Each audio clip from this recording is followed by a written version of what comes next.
Radio Universidad de Chile presenta Lo Público en Salud, un programa de la Escuela de Salud Pública de la Universidad de Chile. Un espacio de reflexión y divulgación crítica sobre la salud en diálogo con las necesidades de la sociedad. Conduce la periodista Verónica Zúñiga Miranda junto a académicas y académicos de la Escuela de Salud Pública.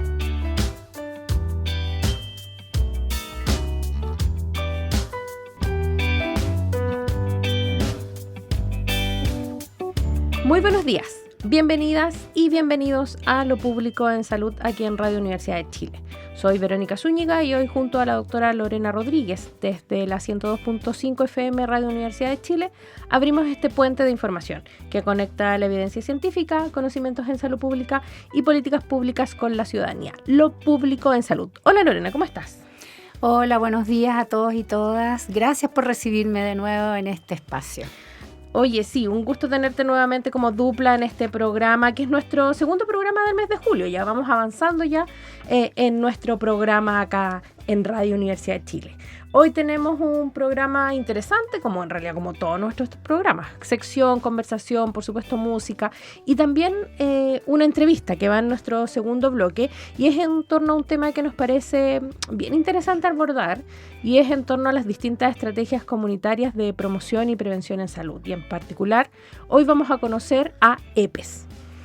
Sí, pues efectivamente hoy día vamos a estar con Susana Giles, ya nos contará ella quién es, que trabaja en EPES, que es una fundación que se propone contribuir a mejorar la salud y la vida de las personas y comunidades que viven en situaciones de vulnerabilidad, a través de estrategias participativas de educación, promoción, abogacía y movilización social, muy importantemente con enfoque de género y derecho, respecto a la diversidad, al medio ambiente, a la alimentación, bueno, una numerosa cantidad de temáticas que ya iremos conociendo. Uno de los temas más relevantes que aborda EPES y que a mí me encanta es la alimentación. Así que de eso tema. Sí o sí vamos a hablar. Así es, me surgen varias preguntas para nuestra invitada y una de ellas tiene que ver con un concepto que de seguro vamos a abordar, pero que también hoy traemos a nuestra sección en simple. Ustedes saben que esta sección está destinada a explicar conceptos de salud pública que suelen aparecer en la discusión, pero que no siempre se comprenden con precisión. Y hoy Lorena nos trae un concepto muy importante para la conversación de más ratito, de nuestro segundo bloque, ¿ya? Y también es importante para la investigación que desarrollas constantemente, ¿verdad, Lorena? Sí, bueno, efectivamente, muchas veces cuando hablamos con los expertos y expertas se usan palabras que uno dice, me suena, pero no estoy muy segura qué es lo que significa. Entonces, en esta sección en simple hemos tratado de ir abordando esas frases que suenan bonitas, pero que no siempre se entienden. Hoy día nos convoca el tema de sistema alimentario. ¿Qué es un sistema alimentario? Para tratar de decirlo en simple, es el camino completo que recorre la comida desde que se produce en la tierra o el mar hasta que llega a nuestro cuerpo, incluyendo qué pasa con la producción, con las pérdidas que se producen, con los desperdicios, qué pasa con el transporte, qué pasa en los lugares donde se venden los alimentos, ¿no es cierto?, la oferta de alimentos, también qué pasa si se exportan o se importan, cómo una política pública, por ejemplo, del área económica, incide en lo que comemos en nuestros hogares.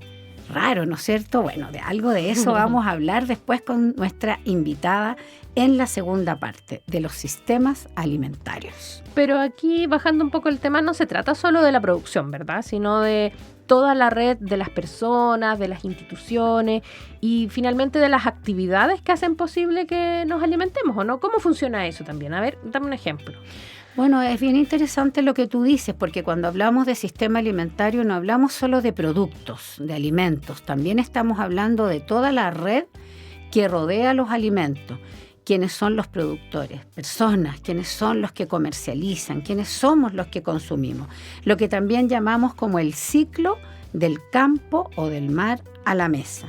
Por ejemplo, la crianza de animales o la pesca, el procesamiento y el empaque, cómo transformamos la materia prima, por ejemplo, la harina, en pan, o el trigo más bien, en harina y luego en pan. Cómo esto llega a las ferias libres. Cuando compramos en la feria, no es que haya nacido en la feria, ¿no es cierto? Claro. Eso tiene todo un camino hacia atrás. Después lo compramos y cómo elegimos comerlo. A lo mejor ustedes se comen la espinaca, alguna gente se la come en una ensalada cruda, mezcladita ahí con queso. Otras personas lo transforman en una tortilla o en un guiso. Bueno, eso también tiene que ver con este ciclo del campo o del mar a la mesa. Y también vamos a hablar de eso en la segunda parte con más detalle, lo que se desperdicia. Ustedes saben que se dice que si hiciéramos bien las cosas, el desperdicio y la pérdida podría no ocurrir y cubrir a muchas personas que hoy día tienen hambre en el mundo. Es decir, si hiciéramos un buen manejo de todo este ciclo, habría alimentos para todos y todas. Ahí evitando que se eche a perder entonces la producción o en el transporte o en nuestros mismos hogares, ¿verdad? ¿A eso te refieres?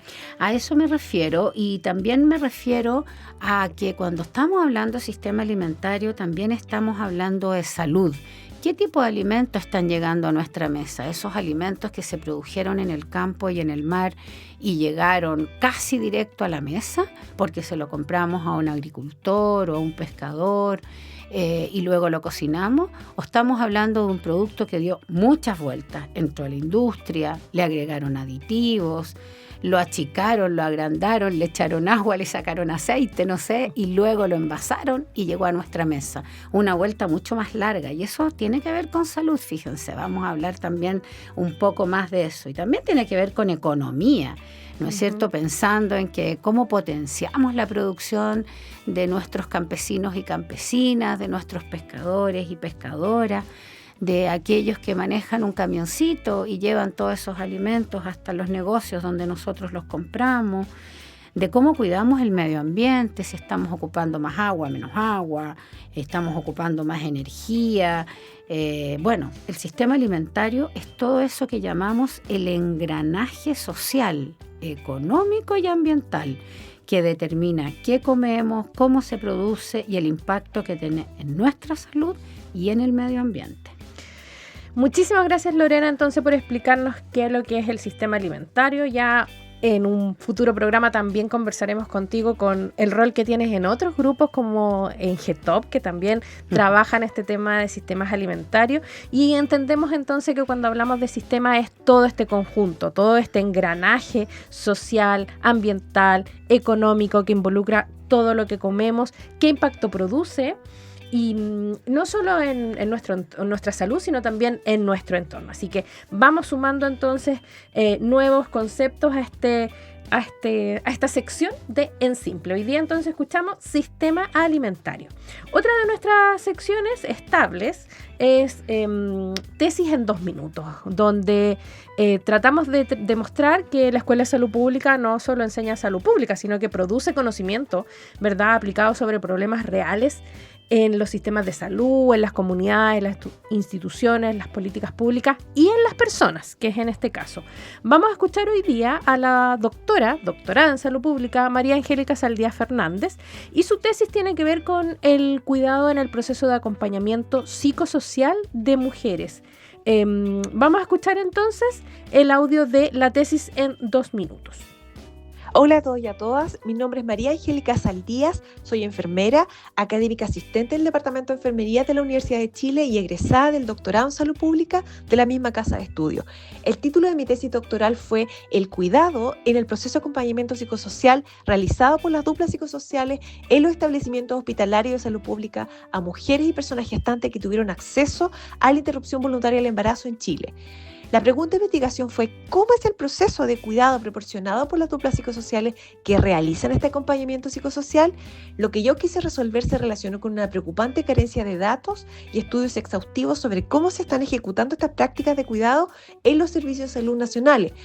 Esta falta de monitoreo e invisibilidad impide realizar procesos de mejora continua y evaluar si los beneficios de la ley están llegando efectivamente a las personas gestantes de manera oportuna y con calidad. Los objetivos que busqué desarrollar fueron conocer la experiencia y significado vivido por las duplas psicosociales durante el proceso de acompañamiento y describir el proceso de cuidado inserto en este acompañamiento. Esta investigación fue de tipo cualitativa, mediante teoría fundamentada en su versión constructivista de la autora Katy Charmas, llevando a cabo entrevistas a duplas psicosociales en los hospitales públicos de Chile. A partir de las entrevistas y los relatos, identifiqué 4 categorías principales. La primera, denominada reconociendo el proceso de cuidado subyacente al acompañamiento psicosocial. La segunda, denominada la responsabilidad de adecuado proceso de acompañamiento cuidado para implementar la IVE. La tercera se llama influencia de los entornos institucionales para el acompañamiento y el cuidado presentes en la IVE. Y la última la denominé impacto de los entornos socioculturales para el acompañamiento y el cuidado presentes en la IVE. La principal conclusión de mi estudio fue que el acompañamiento que realizan las duplas psicosociales resulta ser un acto de resistencia ética que ocurre en la intersección entre un sistema de salud fragmentado, una gestión institucional precaria, una relación humana profunda y una sociedad en disputa cultural. En este contexto, las duplas psicosociales no solo acompañan a una mujer o persona gestante, sino que ayudan a navegar alrededor de un sistema hostil para convertir una ley en un derecho vivido. Este estudio, al ser una evaluación de la implementación de esta política pública inserta en la Ley 21.030, desde quienes son protagonistas, permite ajustar los actuales protocolos de acompañamiento y las orientaciones técnicas apuntando a la calidad, la oportunidad y las buenas prácticas clínicas. Ya, ahí escuchábamos entonces el audio de María Angélica. Ella es una de nuestras últimas doctoradas en salud pública. Sin duda muy interesante esta temática que aborda la importancia del apoyo, de la investigación, su desarrollo y además los tipos de acercamiento que tuvo con la población, ¿verdad? Sí, agradecemos mucho a María Angélica que nos haya resumido su tesis en tan pocos minutos. La verdad es que eso no es fácil. Y bueno, su tema relacionado con el proceso de cuidado en el desarrollo psicosocial a mujeres que han vivido la interrupción voluntaria del embarazo en Chile es sin duda un tema relevante. Conocer si los beneficios de esta ley están siendo implementados. Este acompañamiento, como ella muy bien lo contó, refleja la fragmentación del sistema y las tensiones éticas y de gestión institucional. ¿Cómo hacer de esta ley un proceso real, un proceso vivido, dice ella? Bueno, y siempre eso muy relacionado con que la salud es un derecho. Sin duda, el acompañamiento psicosocial en el contexto de la interrupción voluntaria del embarazo bajo la Ley 21.030 representa un desafío profundo para los equipos de salud pública. No se trata solo de un procedimiento clínico, sino de un espacio de resguardo de la autonomía y la dignidad de las mujeres. En el sistema público chileno, el cuidado durante la interrupción voluntaria del embarazo trasciende la atención médica convencional. Eso es de muy alta necesidad, es parte de este derecho a la salud. El rol de estas duplas psicosociales es configurar un espacio seguro, donde la mujer no sea juzgada, sino escuchada y sostenida emocionalmente durante el proceso de interrupción a propósito de las 3 causales legalmente vigentes. Sin duda que es un tema muy, muy importante y ahí queda demostrado entonces, bueno, María Angélica también trabaja en la Facultad de Medicina de la Universidad de Chile, en el área de enfermería, así que también está poniendo ahí a disposición sus conocimientos y yo creo que prontamente también vamos a invitar o vamos a hablar respecto a los derechos sexuales y reproductivos de las mujeres, que sin duda es un tema que cruza esto que hablabas tú de las 3 causales, ¿verdad? Efectivamente, creo que es un tema ineludible, así que lo anotamos en nuestra lista de temas. Así es. Siguiendo con secciones, que es parte de nuestro orden de nuestro programa Lo Público en Salud, es que hoy día vamos a seguir con la sección de trayectoria salubrista. Hoy día hemos traído a nuestra memoria a la doctora Gilda Ñeco Tazara. Ella Fue médica pediatra, salubrista y profesora adjunta de la Escuela de Salud Pública de la Universidad de Chile, recordada por su profundo compromiso con la salud pública, la ética y la defensa de los derechos humanos. Fue directora del Centro Integral Ismael Valdés Valdés entre los años 1967 y 1973, referente de la medicina social y comunitaria, que recientemente celebraron sus 80 años de creación y donde se desarrollaron numerosos innovadores programas que más adelante serían un referente para los modelos de salud familiar y comunitario del sistema de salud chileno.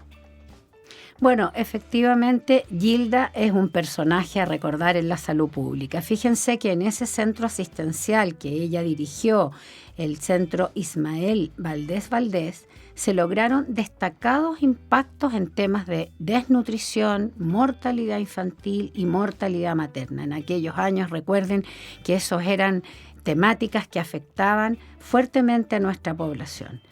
Gilda fue removida de sus funciones, al igual que de su labor docente en la Facultad de Medicina de la Universidad de Chile por razones políticas tras el golpe de Estado. En ese contexto fue sometida a un extenso y rebuscado sumario, que fue parte de su relato cuando fue entrevistada por la Universidad de Chile, como gran parte del número de exonerados de ese periodo.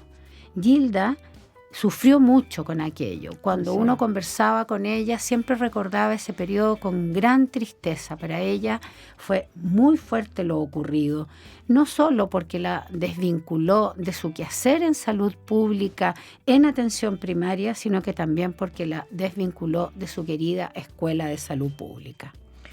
Así es. Bueno, y luego de esta expulsión que señalabas, ella desarrolló una destacada labor en defensa de los derechos humanos, entre otros a los niños que la recuerdan como su pediatra, niños víctimas de la dictadura, de la Vicaría de la Solidaridad y un centro de atención integral, donde además ella creó un programa de salud que permitió otorgar trabajo a numerosas trabajadoras y trabajadores de la salud que habían sido despedidos del sistema público durante el golpe militar. Ya de vuelta a la democracia, volvió a su papel de gestora, siendo directora y docente de los diplomas de Gestión de Calidad en Salud y Gestión de Calidad para la Gestión del Cuidado del Ministerio de Salud, adelantándose a lo que seguiría la preocupación de la gestión sanitaria de la década siguiente. Bueno, Gilda, una visionaria con este tema de la calidad. Siempre la recuerdo hinchándonos por los pasillos con el tema de calidad, que hoy día nadie dudaría que es un tema muy vigente. Ella participó como académica en diversos cursos de la Escuela de Salud Pública de la Universidad de Chile, además, no solamente en este tema. La doctora Ñeco, sin duda, nos deja un legado de vocación pública, compromiso ético y una huella profunda en la formación de generaciones de profesionales de la salud que perdurará en quienes la conocimos y aprendimos de su ejemplo. Hay que decir que los Cuadernos Médicos Sociales, esta revista tan importante del Colegio Médico, se ha sumado al recuerdo de Gilda y ha escrito un tremendo homenaje a nuestra Gilda en sus páginas que les recomiendo de todas maneras leer. Bueno, la doctora Gilda Ñeco Tazara nos dejó a finales del año pasado y que sin duda, tal como tú decías, una pionera en el tema de la gestión de calidad, y es así como desde hace ya 23 años se dicta el diploma de calidad el diploma de gestión de calidad en salud, que se dicta desde la Escuela de Salud Pública y está dirigido a profesionales del área de la salud que se desempeñan tanto en los servicios clínicos como en unidades de apoyo, programas o que tengan incluso funciones directivas tanto en el servicio público como en el privado, y que pretenden obviamente buscar e implementar la mejora continua de la calidad de trabajo. También incorpora otros docentes de la universidad y también de nuestra escuela. Es importante señalar que hace un par de semanas tuvimos la posibilidad de dar inicio a esta versión número 23 del diploma, ¿verdad? Sí, en ese momento hicimos un homenaje con la inauguración del diploma de este año, en que profesores y profesoras y también estudiantes de este diplomado hicimos un recuerdo de su historia, de cómo partió este diplomado, de cómo ha ido evolucionando, de cómo ella siempre estaba detrás de cada estudiante y también detrás de cada docente, preocupada de que el material estuviera a tiempo, que fuera bien claro, que no se entiende, que sí se entiende. Ahí todos la recordaban como una preocupada coordinadora de que todo funcionara bien. Creo que eso es algo que la caracterizó desde siempre, su tremendo compromiso con sus estudiantes y con su rol docente. Así es, bueno, y en esa oportunidad también celebramos entonces esta versión 23 del Diploma de Gestión de Calidad en Salud, que tal como se hizo en esa mención, no es que sea un diploma sin ella, sino que es con ella, con sus conocimientos, y todo lo que se presenta académicamente en el diploma es parte entonces de su legado y de su visión en el área de calidad. El diploma hoy es coordinado por el doctor Óscar Arteaga, quien también participó en la actividad y que también entonces hizo mención a lo que tú acabas de señalar. Así y que, académico de nuestra Escuela de Salud Pública, sí, también, hay que decir, bueno, Óscar Arteaga, exdirector además, y académico, sí, de la escuela y todo así. Pero bueno, queremos ir finalizando ya este bloque porque se acerca nuestro momento musical. Hoy quisimos traer a un grupo que a mí me encanta, los Bunkers, con la canción Bajo los Árboles. Y quiero con esta canción también hacer honor a Gilda Ñeco, puesto que ella era una amante de la naturaleza y especialmente de los árboles. Quienes sí conocimos su casa, era como una casita en el árbol porque estaba rodeada por grandes árboles, casi como que estuviera arriba de esos árboles. Así que con mucho cariño le dedicamos esta canción a Gilda. Así entonces vamos con Los Bunkers, que es una banda de rock chilena oriunda de Concepción, activa desde 1998 al 2014, pero luego el 2022 tuvo un reencuentro, ¿verdad? El grupo estuvo compuesto en mayor parte de su historia por los hermanos Francisco y Mauricio Durán, Álvaro y Gonzalo López y Mauricio Basualdo en la batería, quien hoy ya no pertenece al grupo y está entonces la batería junto a Cancamusa. Se le suele considerar una de las bandas más importantes y exitosas de la música popular chilena. Escuchamos entonces ahora Bajo los Árboles de los Bunkers. Al regreso hablamos de estrategias de comunitarias de promoción de la salud, educación y EPES junto a nuestra invitada. Ya volvemos entonces en Lo Público en Salud.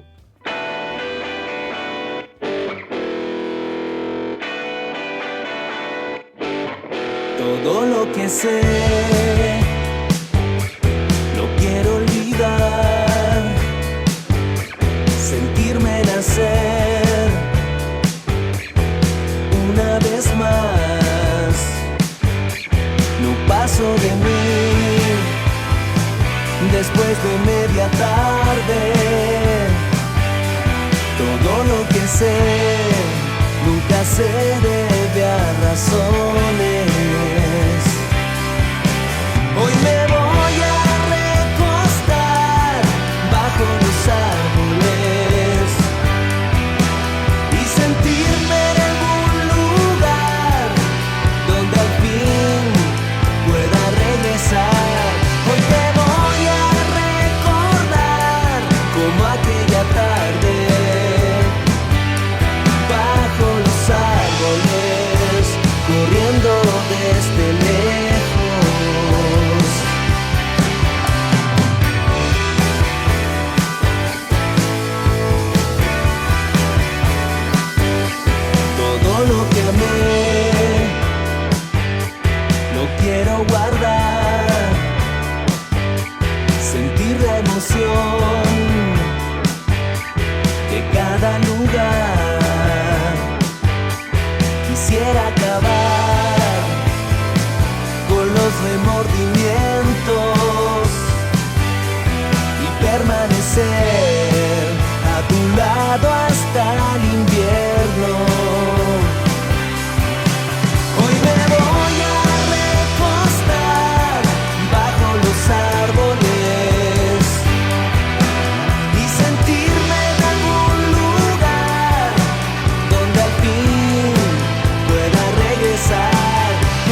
Radio Universidad de Chile está presentando Lo Público en Salud. Retornamos a Lo Público en Salud, un espacio radial de la Escuela de Salud Pública de la Universidad de Chile. Soy Verónica Zúñiga y hoy, junto a la doctora Lorena Rodríguez, les acompañamos en la 102.5 FM Radio Universidad de Chile. Regresamos a nuestro segundo bloque y ya lo anunciamos al inicio de nuestro programa. El tema que nos convoca esta mañana son las estrategias comunitarias de promoción de la salud, y para eso hoy nos acompaña una interesante invitada. Lorena, ¿la quieres presentar? Por supuesto. Es un agrado presentarles a Susana Giles Castillo. Ella es trabajadora social, educadora popular y egresada además de antropología social. Actualmente coordina el proyecto Alimentación, Justicia y Salud de la Fundación EPES. Ya nos explicará un poco qué más es EPES. Desde donde impulsa iniciativas de promoción de la alimentación saludable y sostenible, muy importante. Acuérdense que hablamos antes de sistemas alimentarios, lo vamos a retomar desde el enfoque de derechos humanos y determinantes sociales. Es fundadora de la Mesa Intersectorial y Comunitaria de Alimentación Saludable y Sostenible de la Comuna del Bosque, harto que aprender ahí, e integrante del Consejo de la Cátedra de Agricultura Campesina y Alimentación de la Universidad de Chile. Susana sin duda nos va a tener que contar cómo le alcanza el día para hacer tantas cosas. Ha participado de congresos nacionales e internacionales, ha difundido experiencias de soberanía alimentaria y educación popular. Y es coautora de un juego educativo que me tocó conocer, muy entretenido realmente y muy educativo, que se llama De la Semilla al Plato. Y es compiladora del recetario popular A Comer con el ABC, acceso fácil, bajo costo y comida balanceada. Hola Susana, bienvenida. Hola, muy buenos días. Gracias por la invitación. Muchísimas gracias Susana por acompañarnos. Partamos por lo básico. Ya hemos dicho EPES, pero cuéntanos tú, ¿qué es EPES? EPES es Educación Popular en Salud. Es una fundación que surge en los años 80 en plena dictadura militar y surge con el propósito de generar un espacio de promoción y defensa del derecho a la salud y vida digna de sectores que históricamente han sido vulnerabilizados en sus derechos. Y trabajamos en distintas líneas de acción. Las más históricas tienen que ver, como trabajamos desde la educación popular, la organización social es el centro y el núcleo para la transformación social. La línea histórica es el fortalecimiento y acompañamiento a organizaciones sociales y sobre todo en sus orígenes las monitoras de salud en los años 80 que hasta el día de hoy siguen trabajando en el territorio. Tenemos una línea histórica también de promoción de la violencia basada en género de base comunitaria. Trabajo con mujeres migrantes haitianas y también el proyecto de alimentación, justicia y salud que tiene que ver con promover el derecho a la alimentación desde el enfoque de derechos humanos, género y determinantes sociales y comerciales de la salud. Susana, me surgen un montón de preguntas con lo que dices, pero quisiera partir preguntándote cuál es la diferencia entre la educación tradicional y esto que haces tú y EPES de educación popular. Bueno, la educación popular no es solo un conjunto de metodologías o herramientas que promueven y generan espacios de participación real, sino que tiene que ver, es una propuesta político y pedagógica que surge en los años 60 y un actor relevante fue Paulo Freire desde Brasil y bueno, Paulo Freire después estuvo en los 70 aquí en Chile,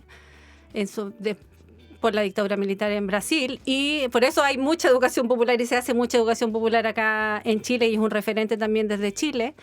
Y la educación popular tiene elementos centrales. Uno es comprender que la comunidad, las personas, no son sujetos carentes de conocimiento y de experiencia. Entonces parte la educación popular y todos nuestros procesos de formación, reflexión, parten del reconocimiento que en las comunidades con las cuales nos estamos vinculando hay una cantidad de saberes, haceres y en este caso particular también sabores y prácticas y trayectorias que la gente y las comunidades ponen en valor en estos espacios de diálogo, de intercambio de experiencia. Entonces, y por otro lado es política porque busca o parte del diagnóstico que hay profundas desigualdades en el ámbito nosotros de la salud que necesitamos subsanar a través de la acción colectiva desde los propios territorios. Por eso también es relevante desde la educación popular la pertinencia cultural y reconocer las trayectorias y reconocer a las comunidades y a las personas como sujeto histórico, que se vincula mucho con la medicina social, la salud colectiva. Sí, me parece súper interesante ese enfoque de intercambio de saberes. Creo que de repente desde el mundo académico estamos muy acostumbrados a que unos saben y otros están ahí para aprender de nosotros. Y esto de intercambiar saberes, conocimientos y trayectorias me parece que es un cambio bien radical en la forma de educar y tengo que reconocer que me encanta. Pero ahora te voy a llevar a mi tema preferido. Ya Vero lo ha dicho varias veces, que yo, perdón si me cargo mucho al tema de la alimentación, pero me gustaría saber qué hace EPES en el tema de alimentación y que lo vincularas un poco con este concepto que explicamos en la primera parte de sistema alimentario. Bueno, yo también soy fan de la alimentación. Lo sabía. Excelente. Porque comemos desde que nos levantamos hasta que nos acostamos. Entonces es relevante y pasa un poco invisible. Y pasa invisible la forma en que nos alimentamos, quién hace ese trabajo de alimentarnos. Así que para mí, por lo menos, es relevante y transversal, vital. Y cómo aseguramos que todos y todas coman de una manera saludable, pero también digna, y que esa forma de alimentarnos no impacte en el medio ambiente, y ni la salud, ni la del planeta tampoco. Así que desde ahí un poco el trabajo que nosotros hacemos desde EPES tiene que ver con reconocer que la alimentación no es solo tiene que ver con la cantidad de nutrientes que ingerimos en el día, sino que tiene que ver con las condiciones materiales y de vida que tiene la comunidad. Y también está lo que desde la salud se habla mucho de los determinantes sociales o la determinación social, en este caso también para nosotros, pensando en una epidemiología más crítica desde la educación popular, es cómo la determinación social y también las determinantes comerciales impactan en esta manera en que comen las personas, las comunidades, pero también los territorios. Y ahí se enlaza muy bien con los sistemas alimentarios, porque finalmente alimentarnos no es solo el plato que llega finalmente a nuestra mesa, sino la trayectoria que tuvieron todos esos alimentos para poder llegar a nuestra mesa, y también el trabajo y los conocimientos que hay detrás para que ese alimento pueda. Y ahí se engarza con el tema de la soberanía alimentaria, del trabajo de las manos campesinas, quiénes son los dueños y propietarios de la tierra, de los bienes comunes como el agua, los territorios, las semillas, y cómo finalmente esta forma de generar el sistema alimentario hegemónico dominante que está sustentado en el modelo capitalista, que finalmente ha puesto en el centro la mercantilización y el alimento como un bien de consumo, ha despojado a territorio y comunidades de estas otras formas de producir, distribuir y consumir los alimentos. Muchísimas gracias, Susana, por poner ese tema, porque fue parte de lo que hablamos en el primer bloque de lo que era el sistema alimentario. Pero ahora te voy a llevar a otro tema mucho más específico, que tiene que ver con la comuna del Bosque. Ah, sí. Me contaron territorio, sí, exacto, eso. Me contaron que tienes un proyecto comunitario de larga data, pero también un proyecto un poco más actual. Cuéntanos qué está haciendo EPES en la comuna del Bosque. Bueno, el proyecto de alimentación está desde 2015 y partimos con una línea de base de qué es lo que se estaba haciendo en temas de promoción y alimentación. Después, a propósito de la ley de etiquetado que se empieza a implementar en el 2016, quisimos ver cómo estaba siendo implementado esta ley en las escuelas. Pero dijimos, bueno, ¿qué hubiera pasado si esta restricción además hubiera estado también en los centros de salud o en los liceos? Porque los liceos es como un área gris, como son hasta los 14 años, los liceos tienen personas de más de 14 años. Entonces también hay un área gris ahí que queda como al margen. Entonces dijimos, bueno, ¿cómo está siendo implementado esta ley de etiquetado? Y monitoreamos escuelas, liceos, jardines infantiles y centros de salud de atención primaria para poder en el fondo hacer una propuesta pertinente al territorio de una estrategia de promoción de alimentación saludable y sostenible. Y a partir de esta experiencia es que se constituye en el 2018 la Mesa Intersectorial y Comunitaria de Alimentación, que es un espacio que partió muy pequeñito, con alguna gente de salud, y a medida que íbamos avanzando y persistiendo, porque estas son luchas, a nadie le importa si estamos comiendo sano, la gente o el impacto que puede tener en el medio ambiente. Finalmente logramos ir sumando y ahora, hoy en día, es una mesa constituida por más de 20 programas del municipio, muy bien. Que está salud, bueno, antiguamente estaba educación, pero ya fue traspasado a servicios locales, pero está Dideco con diversos programas como el Centro de la Mujer, Niñeces, Pueblos Originarios, Población Migrante, la Dirección de Medio Ambiente. e innovación también. Y también, aunque uno pensaría que tiene que ver la dirección de obras municipales, también forma parte de la mesa, porque entendemos que la alimentación no es solo el plato de comida, sino que también la forma en cómo se producen los alimentos, y ahí es relevante pensar cómo espacios comunitarios se construyen y cómo aseguramos, o incluso condominios, cómo aseguramos que en cada uno de estos espacios comunitarios o habitacionales se considere, por ejemplo, una huerta comunitaria y se genere la infraestructura comunitaria necesaria para poder promover la alimentación saludable y sostenible desde diversas estrategias, como por ejemplo una huerta. Claro. Sí, bueno, súper interesante lo que nos cuenta Susana. Yo me quedé pegada con algunos temas que tú has ido diciendo al pasar. Por ejemplo, esto de la determinación social y comercial de la alimentación. ¿Podrían darnos algún ejemplo sobre determinación social y comercial de la alimentación? Yo tengo ideas en mi cabeza que te puedo ir preguntando. Por ejemplo, en lo social te estarás refiriendo a nivel educacional, a nivel socioeconómico. Bueno, todo eso, pero también tiene que ver con el género, tiene que ver con en qué territorio uno habita. Uno no escoge el lugar donde uno nace, uno nace en una comuna, uno nace en una familia que tiene cierto nivel educacional. Uno puede acceder después, ya más grande, a ciertos tipos de trabajo y otros no. Incluso cuando uno postula un trabajo, lo primero que te preguntan es la comuna de donde viene, claro, o el colegio que estudiaste, o la universidad en la cual estudiaste. Todas esas dimensiones de la vida van a ir marcando finalmente el tipo de trabajo que uno tiene, la salud que uno va a acceder, si es pagada o pública, las enfermedades que vamos a desarrollar, el tipo de alimentación o los gustos culinarios que uno va a desarrollar. Todas esas diversas dimensiones finalmente tienen que ver con lo que se llama, o después del 2005, ya lo llamaron los determinantes sociales de la salud, y hace un par de años por fin ya le pusieron nombre los determinantes comerciales de la salud, es decir, toda la interferencia que hace la industria alimentaria para que finalmente la gente tome una buena o mala decisión, que después nos damos cuenta que en realidad la gente come lo que puede comer, prepara los alimentos con el tiempo que tiene.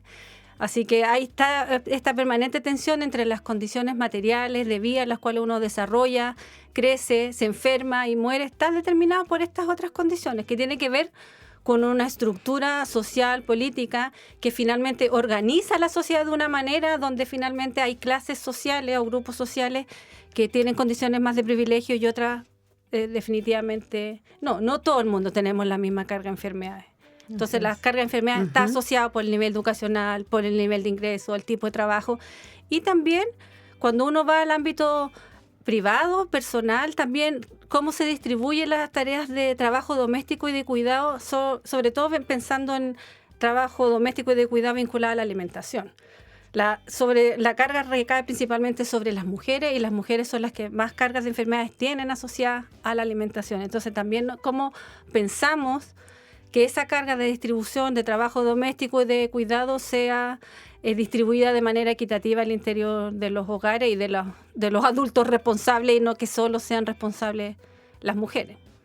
Sí, efectivamente, ahí aprovechar de contar algunos estudios recientes de este grupo que hacía referencia Verónica antes, ¿no es cierto? El grupo transdisciplinario Obesidad de Poblaciones, GETOP, en el que Susana ha sido una colaboradora permanente, que muestran cómo los barrios de nivel socioeconómico más bajo tienen un ambiente que los rodea que es mucho más obesogénico, es decir, favorece la obesidad porque la alimentación que se vende es de peor calidad, o porque los espacios para practicar actividad física son menos o son de más difícil acceso. Entonces, esas diferencias existen, son diferencias que uno tiene que combatir, que son diferencias absolutamente injustas, y por eso me gusta tanto la idea de un proyecto en una comuna como El Bosque, que puede servir de modelo a otras comunas porque es posible hacer cambios. Eso creo que es importante. Esto no es una mirada pesimista del futuro, sino que al revés. ¿Y qué hemos aprendido de este proyecto tan bonito que tienes en la comuna del Bosque? ¿Es posible o no es posible hacer el cambio? Es posible todo el rato. Así, yo creo todo es posible. Es que tiene que ver con disputar las nociones de mundo que tenemos.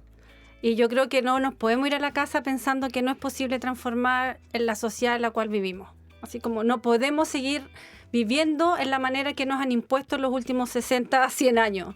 Como hay otras formas de vincularnos con nosotros mismas, hay otras formas de vincularnos con la naturaleza. Así, no nos podemos ir para la casa. Así, tenemos que también pensar en qué sociedad queremos dejarle a las próximas generaciones. ¿Cómo queremos que nos recuerden las próximas generaciones? También no estamos viviendo en esta sociedad tan cortoplacista, tan individualista. Tenemos que empezar a vernos y pensarnos como colectivo, no solo de manera individual.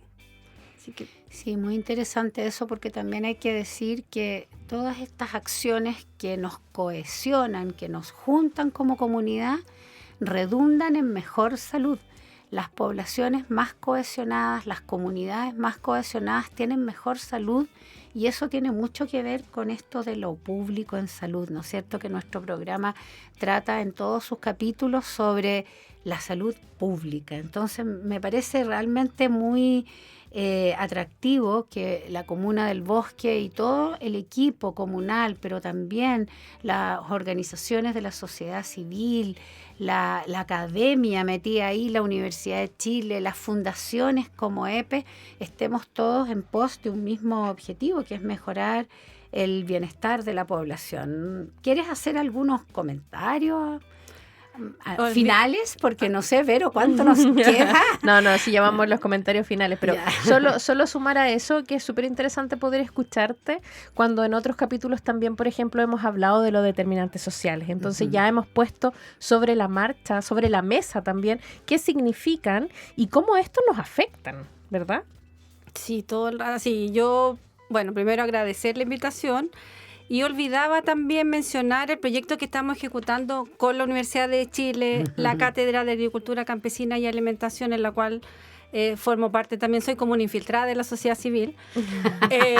Pero estamos ejecutando un proyecto que tiene que ver con la mesa de alimentación, y una de las estrategias que tiene que ver con la reducción de la pérdida de desperdicios de alimentos.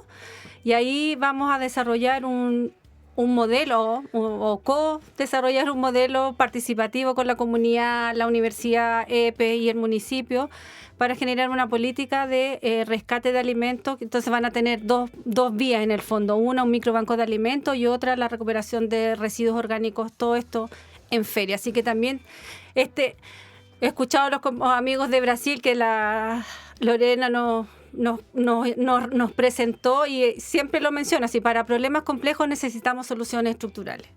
Y soluciones estructurales también tiene que ver con hacer incidencia a nivel local. Los municipios cumplen un rol fundamental en la vida de las personas, y también es importante no solo pensar en el Congreso como espacio de cambios estructurales, sino que también los municipios, hay mucho que se puede hacer a nivel de política local y que impacta mucho más directamente en las comunidades y en la gente. Así que yo creo que mi bandera de lucha es el trabajo territorial, y creo que de ahí se puede también hacer incidencia política.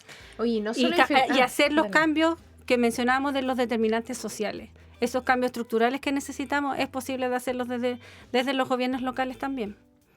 Genial, ¿no? Y no solo infiltrada en la cátedra, sino no dijimos, pero también eres alumna de Magíster en Salud Pública de nuestra escuela. En la Escuela de Salud Pública. Una excelente infiltrada en todo caso. Bienvenida a la infiltración.